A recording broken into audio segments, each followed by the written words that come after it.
The velvet curtain she draped over the server racks was crushed crimson, imported from Italy, and completely suffocating the cooling intake. "It's about the aesthetic, heiresses," she said, handing me my termination notice with a manicured hand. Sloane, the CEO's new wife, thought she was firing a stubborn legacy employee to improve the office feng shui. She didn't realize that by firing me, she was legally terminating the building's operating license. She thought she was redesigning the lobby. She was actually initiating a total system shutdown. Before I tell you how a $200 million skyscraper turned into the world's most expensive paperweight, let me know where you're watching from in the comments. And if you've ever had to explain to a boss why basic physics is more important than vibes, hit that subscribe button. You'll want to see exactly what happened when the lights went out. My name is Eris Thorne, 42 years old. In an industry obsessed with speed and disruption, I have built my reputation on the exact opposite: stability. For the last 6 years, I have served as the chief systems architect for Ether Dynamics, acting as the silent custodian of the Zenith Spire. This $200 million monolith of glass and steel piercing the Manhattan skyline was not merely a building to me. It was a complex, respiratory organism. I wrote the code that governed its heartbeat. I designed the digital nervous system that harmonized the interplay between security protocols, environmental controls, and energy consumption. I do not believe in luck. I do not subscribe to the chaotic whims of artistic interpretation or intangible vibes. I believe in the absolute, unyielding certainty of structural loads and the binary truth of 0 and 1. When I built the automated infrastructure for the Spire, I designed it to be a fortress of efficiency, a self-regulating entity so seamless that the 3,000 employees working inside never once had to think about the quality of the air they breathed or the doors that opened dutifully before them. However, in the corporate world, invisibility is often mistaken for irrelevance by those who lack technical understanding. That fundamental misunderstanding was the catalyst for the disaster that began to unfold on a crisp Tuesday morning in late September. I was standing in the main server control room on the 42nd floor, a restricted sanctuary I often referred to as the lungs of the building. The room was kept at a precise 68 degrees Fahrenheit, filled with the rhythmic, comforting hum of high-velocity cooling fans and the mesmerizing blinking of thousands of status lights. To me, this room was a symphony of logic, a place where order reigned supreme. Then, the biometric lock disengaged with a harsh beep, and the heavy security door swung open, shattering the sanctuary. The smell hit me first, an overwhelming, cloying wave of artificial vanilla perfume that instantly masked the sterile scent of ozone and ionized air. Then came the sharp, aggressive click-clack of designer stilettos striking the anti-static floor tiles. It was Sloane Kincaid. Sloane was the newly appointed creative director, a title that had materialized out of thin air shortly after she married Alistair Prescott, the chief executive officer of Ether Dynamics.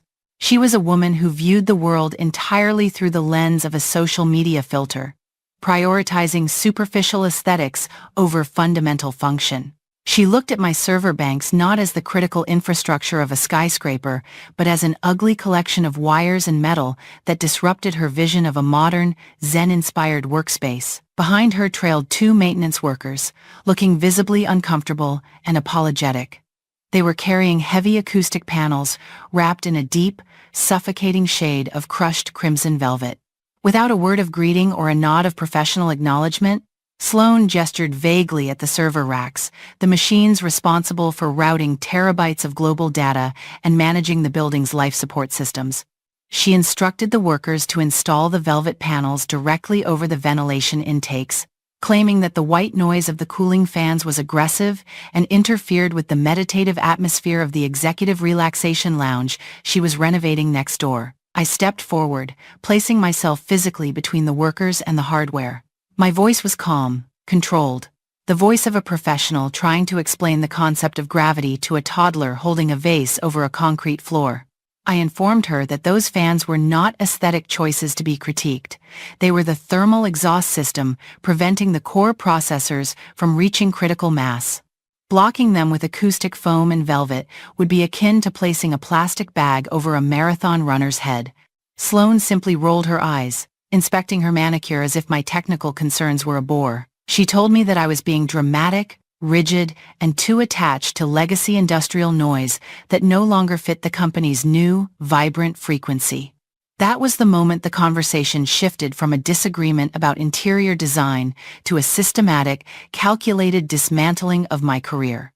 Sloane turned to me, her expression shifting from boredom to a pitying smile, the kind one might offer to a confused elderly relative who has forgotten where they are. She reached into her oversized designer bag and produced a cream-colored envelope sealed with a wax stamp that bore the company logo. A touch of pretension that was purely her influence. She didn't even have the courtesy to let the Human Resources Department deliver it. She told me that my refusal to adapt to the new creative direction was a sign of cultural misalignment. She explained that the company was pivoting toward a softer, more intuitive approach to technology. My role, she announced with a bright, terrifyingly vacant smile, would be absorbed by Topher, a 24-year-old junior developer who had convinced her that he could manage the entire 40-story building using a web-based dashboard he had customized over the weekend. I looked past her to the doorway where Topher was lurking. He wouldn't meet my eyes. He was looking at the floor, shifting his weight from foot to foot, clutching a tablet like a shield. I did not argue. I did not raise my voice. I did not attempt to explain that Topher's experience was limited to designing front-end websites and that he wouldn't know how to balance a load distribution algorithm if his life depended on it. I simply looked at the velvet panels, which the workers were now fastening over the intake vents under Sloane's direction, and realized that physics would explain my position far better than words ever could. The process of leaving was surgical and silent. I returned to my desk in the open plan office, feeling the heavy, curious gaze of my colleagues on my back. The office ecosystem is a primal thing. It always senses when a predator has struck. I packed my personal belongings into a single cardboard box. A framed photo of my late father who had taught me the value of engineering, a specific ergonomic mouse I had purchased with my own money, and my leather-bound engineering reference handbooks. I did not take a single piece of company property, not even a pen. Topher approached my desk, hovering like a vulture, waiting for a carcass to cool. He looked anxious, tapping his tablet nervously, and asked me for the master administrative passwords to the central control unit. I paused, looking at him, seeing the arrogance, masking the panic in his eyes. I picked up a yellow sticky note and wrote down a generic user password, the kind that provided low-level access for adjusting lighting schedules and booking conference rooms. I handed it to him. He glanced at it, satisfied, a smug grin spreading across his face as he assumed he now held the keys to the kingdom.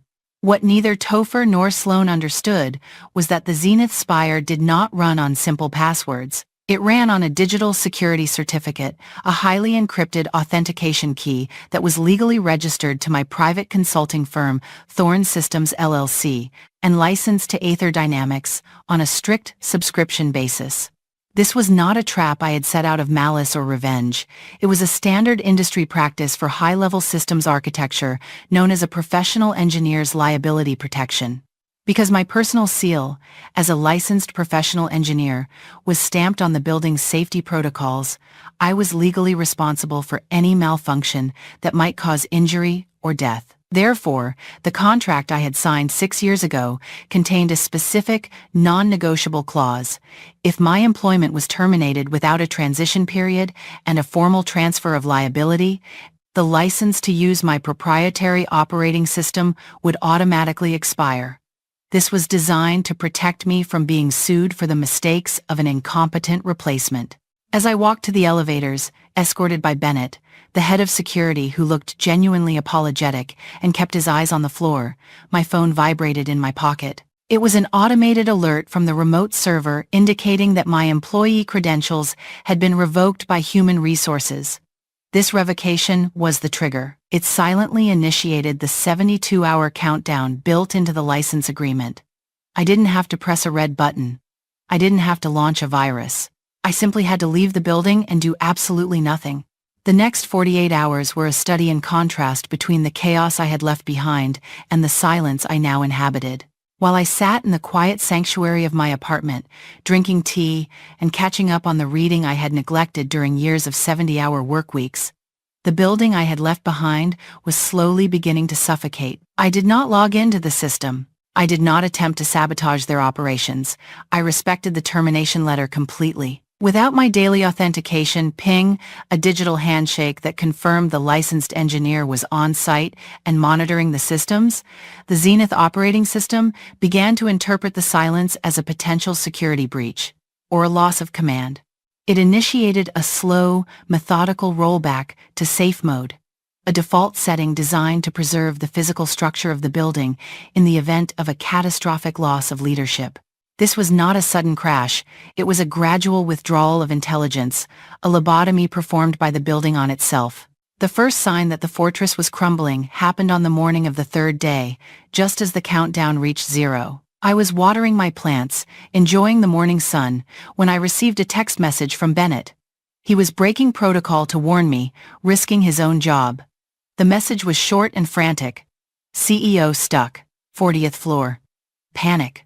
Alistair Prescott, the chief executive officer, was currently trapped in his private elevator between the 40th and 41st floors. The elevator system had not malfunctioned in the traditional mechanical sense. Rather, it had detected that the software license was no longer valid and had reverted to its base factory settings. In base mode, the high-speed elevators were restricted to a velocity of 1 foot per second for safety reasons, and any minor fluctuation in weight distribution, such as a man pacing nervously inside the cab, would trigger the emergency brakes. Topher was reportedly running around the lobby with his iPad, frantically tapping on a dashboard that was now grayed out and unresponsive. He had likely tried to override the safety lockout using the basic password I gave him, but because he lacked the root administrative privileges tied to my professional engineer certificate, the system viewed his attempts as a brute force hacking attack. In response, the building's artificial intelligence isolated the elevator banks completely, locking them down to prevent what it perceived as an external intrusion. While Alistair was being extracted by the fire department, a humiliating process that took 2 hours and involved cutting through the custom mahogany doors of the executive lift with hydraulic tools. The second phase of rollback began to manifest. The environmental control system, deprived of the complex algorithms I had written to balance airflow and temperature, defaulted to preservation mode. This meant that the system prioritized the cooling of critical infrastructure over human comfort. However, there was a physical obstruction that the system could not account for. Sloan had installed those velvet acoustic panels 3 days ago. By now, the temperature sensors in the server room were reading a critical heat spike. The system, detecting that its brain was burning up, took the only logical step available to it. It cut power to all non-essential cooling units in the office spaces to divert every ounce of available energy to the server room fans, trying desperately to push air through that suffocating velvet. It was a clear, sunny day in New York, and the glass facade of the Zenith Spire acted like a magnificent greenhouse, trapping solar radiation and heating the interior air rapidly. By noon, the temperature on the trading floor had risen to 85 degrees Fahrenheit. The sleek, modern aesthetics that Sloan prized so highly became a prison of glass and steel. The windows, designed to be sealed for energy efficiency, could not be opened. The air grew heavy and stale. I sat on my sofa, imagining the scene vividly. Condensation forming on the inside of the windows, employees fanning themselves with legal pads, papers curling in the humidity, and Sloane's meticulously applied makeup beginning to lose its battle against the sweat beading on her forehead. The irony was palpable. She had fired me to create a warmer atmosphere, and through her ignorance of thermodynamics, she had achieved exactly that, quite literally cooking the company from the inside out. That afternoon, a courier arrived at my apartment building with a heavy envelope marked Urgent, Illegal. It was a cease and desist letter from Ether Dynamics General Counsel. They were accusing me of sabotage, unauthorized encryption of company property, and holding critical data hostage. The letter was aggressive, filled with threats of federal lawsuits and demands for immediate financial damages. It was clearly drafted in a panic, a shotgun blast of legal jargon hoping to hit something. They assumed I was sitting behind a computer screen, laughing maniacally as I manually shut down their systems.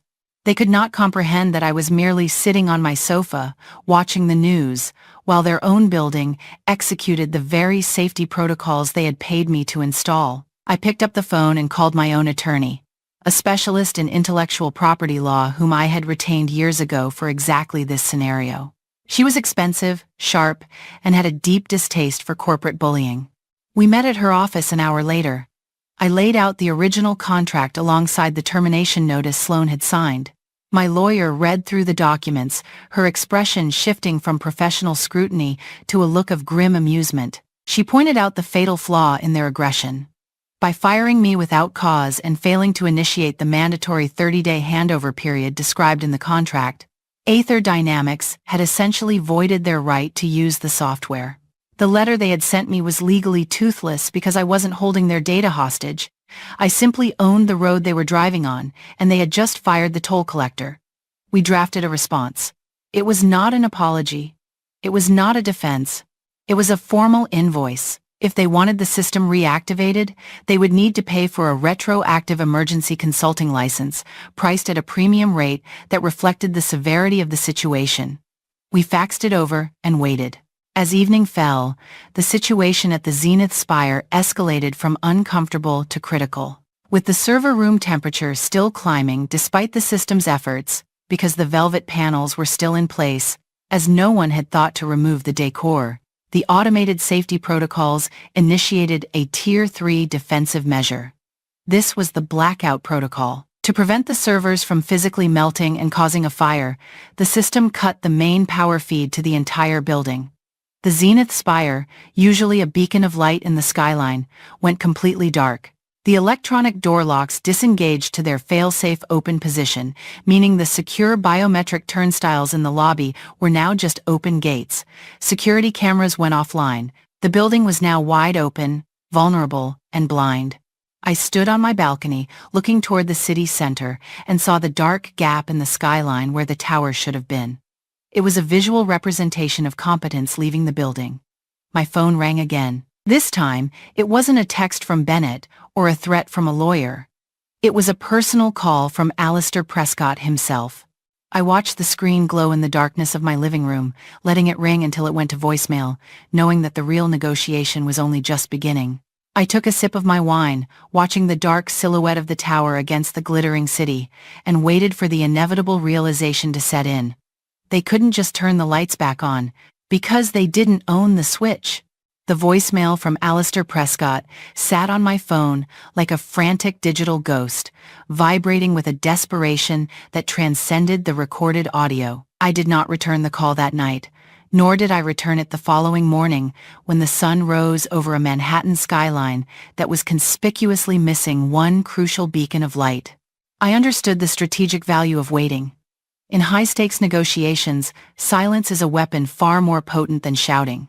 Panic needs time to ferment, to curdle from anxiety into absolute pliable terror, and I intended to let the leadership of Aether Dynamics simmer in their own errors a little longer. I waited until the silence from the Zenith Spire was deafening enough to be noticed by the shareholders across the Atlantic, until the whispers of a catastrophic infrastructure failure began to leak onto financial news blogs and impact the stock price.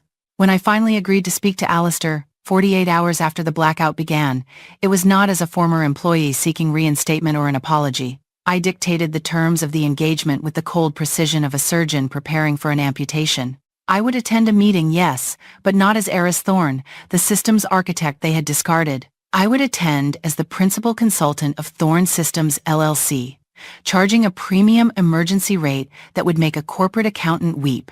I stipulated that the meeting be held in the main conference room on the 42nd floor, the very heart of the disaster, and that every member of the executive board be present, either physically or via a secure, encrypted satellite link. I wanted them to feel, quite literally, the environment they had created. I wanted them to sit in the stagnant air and understand what happens when you prioritize aesthetics over oxygen. I arrived at the Zenith Spire at 10 o'clock on Thursday morning. Walking into the building felt like entering a tomb that had been sealed centuries ago, despite it being a modern marvel of engineering. The lobby, usually a bustling cathedral of light and motion, was dim, stagnant, and eerily quiet.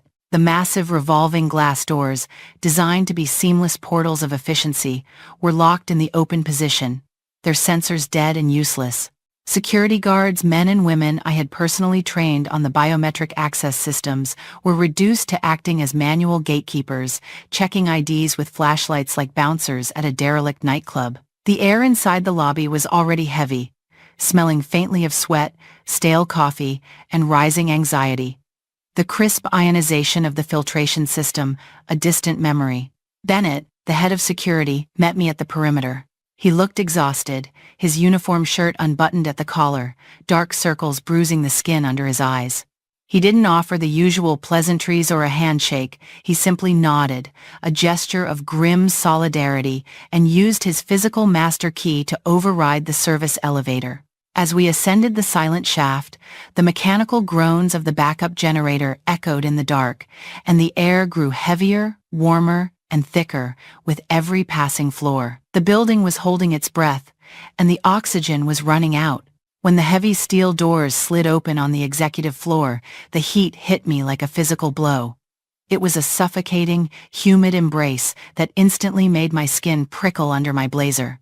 Without the automated climate control, and with the greenhouse effect of the floor-to-ceiling glass panels amplifying the autumn sun, the executive suite had transformed into a solar oven. The temperature was pushing 92 degrees Fahrenheit and climbing. I walked past the reception desk, noting that the expensive, exotic orchids Sloan had insisted on importing had already wilted into brown, pathetic stalks, victims of the heat shock. The silence was absolute, broken only by the rhythmic, deliberate sound of my own footsteps on the marble floor. I walked into the boardroom, my leather laptop bag slung over my shoulder, and found the leadership of Ether Dynamics waiting for me. It was a tableau of misery. Alistair sat at the head of the table, his bespoke suit jacket removed, his expensive dress shirt clinging to his chest, semi-translucent with perspiration. Sloan sat to his right, looking less like a creative visionary and more like a cornered animal. Her makeup was intact, likely reapplied moments before I arrived in a desperate attempt to maintain appearances, but her eyes darted around the room, unable to settle on anything, manic and terrified. Topher, the boy who replaced me, was slumped in a chair in the corner, staring at his hands, his tablet lying dark and useless on the table in front of him. I did not sit down. To sit would be to imply equality, and we were no longer equals in this room. I walked to the end of the long mahogany table, placed my laptop on the surface, and connected it to the room's independent projector system, which was running on its own battery reserve. Alistair cleared his throat, a dry, cracking sound that betrayed his dehydration and stress. He started to speak, attempting to frame this meeting as a collaborative problem-solving session, trying to conjure the ghost of his CEO persona. But Sloan cut him off. She couldn't help herself. Her defense mechanism was aggression, and she launched into it immediately, her voice shrill and echoing in the heat. She pointed a manicured finger at me, the gesture trembling slightly, and accused me of planting a logic bomb, of holding the company hostage, of committing acts of cyber-terrorism against Aether Dynamics. She claimed that my refusal to share the root passwords was a criminal act, that I had locked them out of spite, and that I should be arrested by federal agents rather than consulted. The board members on the video screen, pixelated faces watching from cool, air-conditioned offices in London and Tokyo, watched her outburst with stone-faced expressions, their judgment radiating through the connection. I let her finish. I let the echoes of her accusations fade into the hot, stale air of the room, hanging there like pollutants. I did not interrupt. I did not defend myself, and I certainly did not apologize. When she finally ran out of breath, panting slightly in the oppressive heat, I turned to the screen behind me. I didn't address her allegations with arguments. I addressed them with forensic data. I pulled up the system logs from the last 72 hours, which I had downloaded remotely via the handshake protocol before the final blackout. The first slide was a simple, brutal thermal graph. It showed the temperature of the server room flatlining at an optimal range for months, and then spiking vertically, a red line shooting toward catastrophe. At the exact timestamp, Sloan had ordered the installation of the velvet-wrapped acoustic panels. I explained, in a voice devoid of emotion, that the system had not crashed due to a malicious virus or a vengeful code. It had crashed because it was trying to save itself from burning down. I showed the logs of the system diverting power, shutting down the elevators, and finally cutting the main breaker. The system didn't attack you, I said, looking directly at Alistair, forcing him to meet my gaze. It divorced you. It realized you were a threat to its survival, so it filed for separation. Sloane shook her head, her denial bordering on delusion. That's a lie, she hissed, sweat beading on her upper lip. It's the code. Topher said the code was messy. You rigged it. I looked at Topher. He flinched when my gaze landed on him, shrinking into his chair like a child awaiting punishment. I didn't need to interrogate him. The data would do it for me. I clicked to the next slide. This was the legal kill shot. It was a digital copy of the employment contract and the intellectual property license. I highlighted clause 14b. Topher couldn't fix the code because Topher doesn't have the key, I explained, my voice echoing in the silent room. And he doesn't have the key because you fired the key holder without a handover.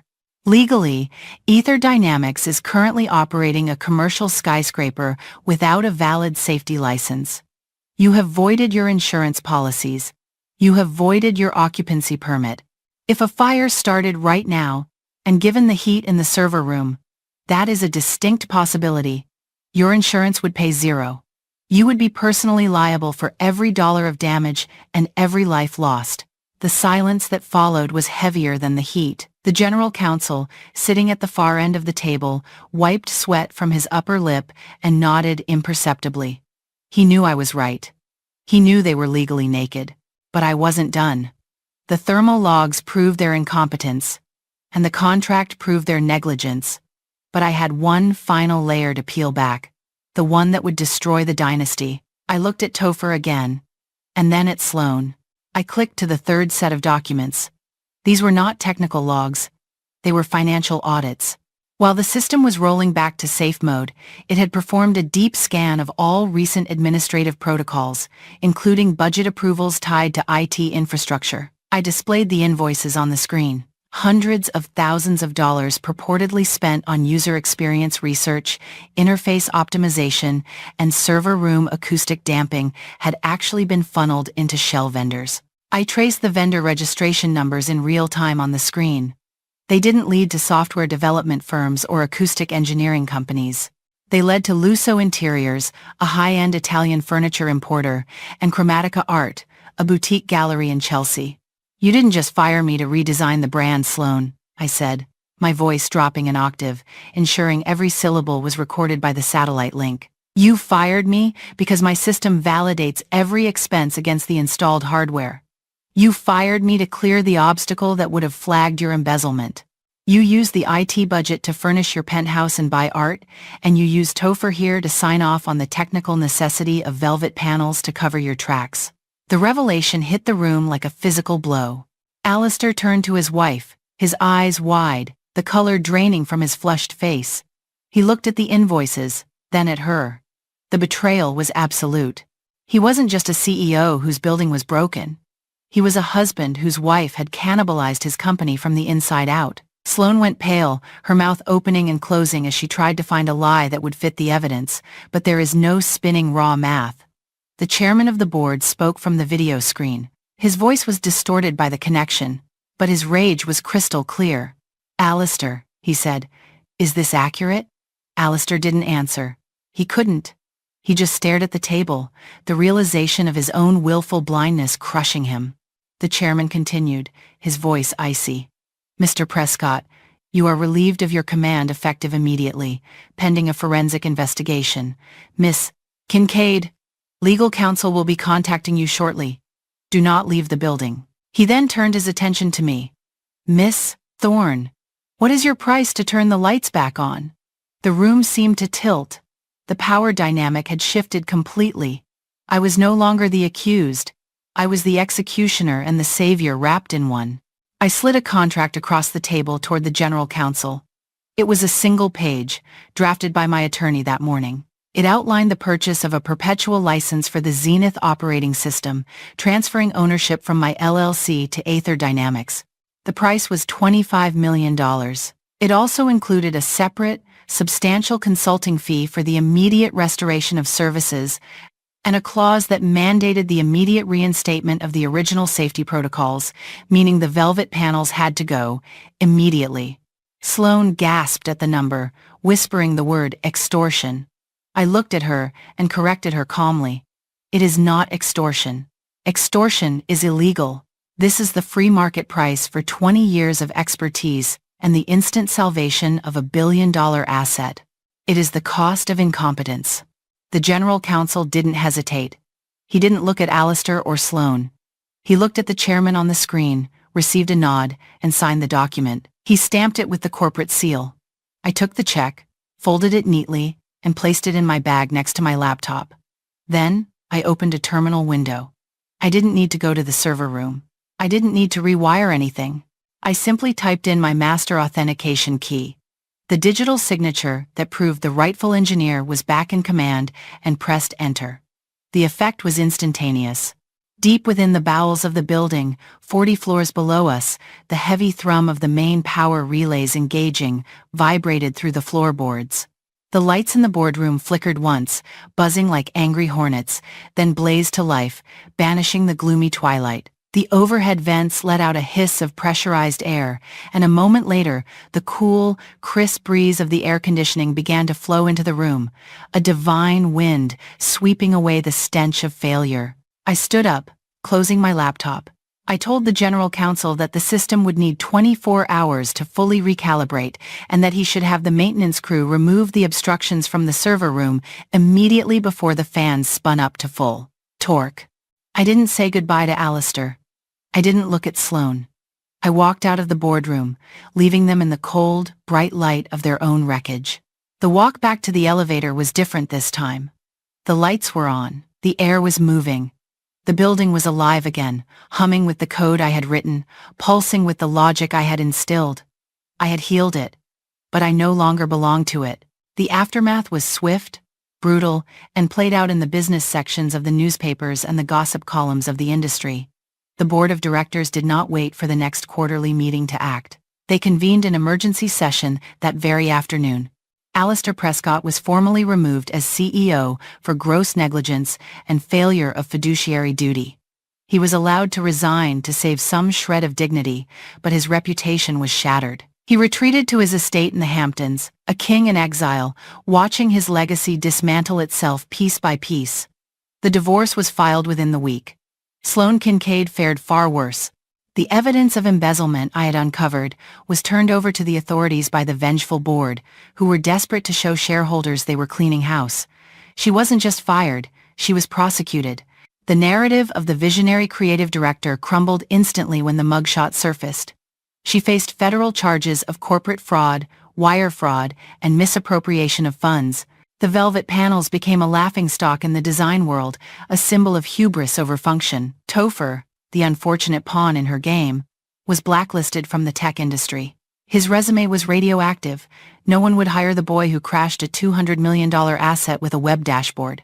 He moved back to the Midwest, his career over before it had truly begun. 6 months later, I stood in a new office, located in a modest, renovated brick building across the river in Brooklyn. It wasn't a glass tower, and it didn't have Italian velvet curtains or orchid displays, but it was mine.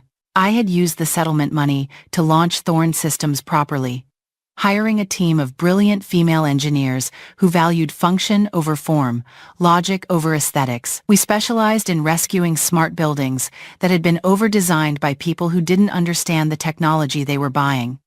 Business was booming. The industry had learned a valuable lesson from the Zenith Spire incident.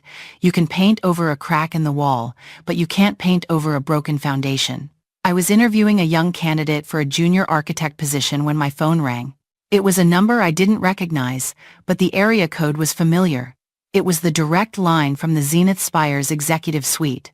I let it go to voicemail, just as I had done 6 months ago. I later listened to the message. It was the new CEO of Ether Dynamics, a woman known for her pragmatic, no-nonsense approach. She was calling to ask if my firm would be interested in a long-term maintenance contract. She admitted that the internal team couldn't decipher the deeper layers of my code and that they needed the architect back to guide them. She sounded humble. She sounded respectful. I walked to the window of my office and looked out across the East River. The sun was setting, casting long purple shadows over Manhattan. In the distance, I could see the Zenith Spire. It was lit up, its lights twinkling in the twilight, a beacon of modern engineering standing proud against the night. It looked exactly the same as it had before I left, beautiful and imposing. But I knew the truth. I knew that beneath that shimmering glass skin, the building was running on my logic, breathing through my algorithms, and surviving because of the safeguards I had written. They had paid millions to own the license, but they would never truly own the soul of the machine. I turned back to the young candidate, who was looking at me with nervous anticipation, clutching her resume. I smiled, a genuine expression this time, one born of freedom and control. I told her that at this company, we didn't care about her shoes, her personal brand, or her ability to curate a vibe. We cared about whether her code could hold up the ceiling when the storm came. I hired her on the spot. In the end, the office drama, the politics, the egos, and the pretenses always fade away. The trendy buzzwords are forgotten, and the flashy executives move on to their next victims. But the systems remain. The logic endures. And for those of us who build the world rather than just decorate it, there is a quiet, profound satisfaction in knowing that when the lights go out, we are the only ones who know how to turn them back on. Competence is silent. Incompetence is loud. And I had finally learned to enjoy the silence. True power isn't about who shouts the loudest in the boardroom. It's about who holds the keys when the lights go out. Eris proved that silence is not surrender. It is a strategic weapon. If you have ever felt undervalued, or had to quietly pack your box and walk away from a table where respect was no longer served, remember this. Sometimes, your absence is far more powerful than your presence ever was. You aren't just leaving, you are taking the foundation with you. If this story spoke to you, please like and comment. I hold the keys below. Share this with someone who needs to be reminded of their own worth today. See you in the next story.